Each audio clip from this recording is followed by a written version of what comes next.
श्री हनुमान मंगलवार व्रत कथा। एक समय की बात है, एक ब्राह्मणी दाम्पत्य की कोई संतान नहीं थी, जिस कारण वह बेहद दुखी थे।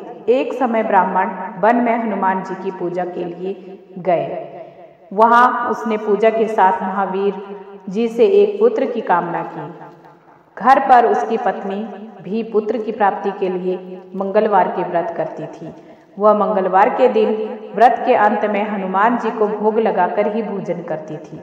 एक बार व्रत के दिन ब्राह्मणी न भोजन बना पाई और न ही हनुमान जी को भोग लगा सकी। उसने प्रण किया कि वह अगले मंगलवार को हनुमान जी को भोग लगाकर ही भोजन करेगी। वह भूखी प्यासी 6 दिन तक पड़ी रही। मंगलवार के दिन वह बेहोश हो गई। हनुमान जी उसकी निष्ठा और लगन को देखकर प्रसन्न हुए। उन्होंने आशीर्वाद स्वरूप ब्राह्मणी को एक पुत्र दिया और कहा कि यह तुम्हारी बहुत सेवा करेगा। बालक को पाकर ब्राह्मणी अति प्रसन्न हुई। उसने बालक का नाम मंगल रखा। कुछ समय उपरांत जब ब्राह्मण घर आया तो बालक को देख पूछा कि वह कौन है। पत्नी बोली कि मंगलवार के व्रत से प्रसन्न होकर हनुमान जी ने उसे यह बालक दिया है। ब्राह्मण को अपनी पत्नी की बात पर विश्वास नहीं हुआ। एक दिन मौका देखकर ब्राह्मण ने बालक को कुएं में गिरा दिया।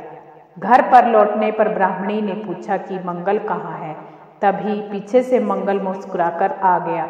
उसे वापस देखकर ब्राह्मण आश्चर्यचकित रह गया। रात को हनुमान जी ने उसे सपने में दर्शन दिए और बताया कि यह पुत्र उसे उन्होंने दिया है।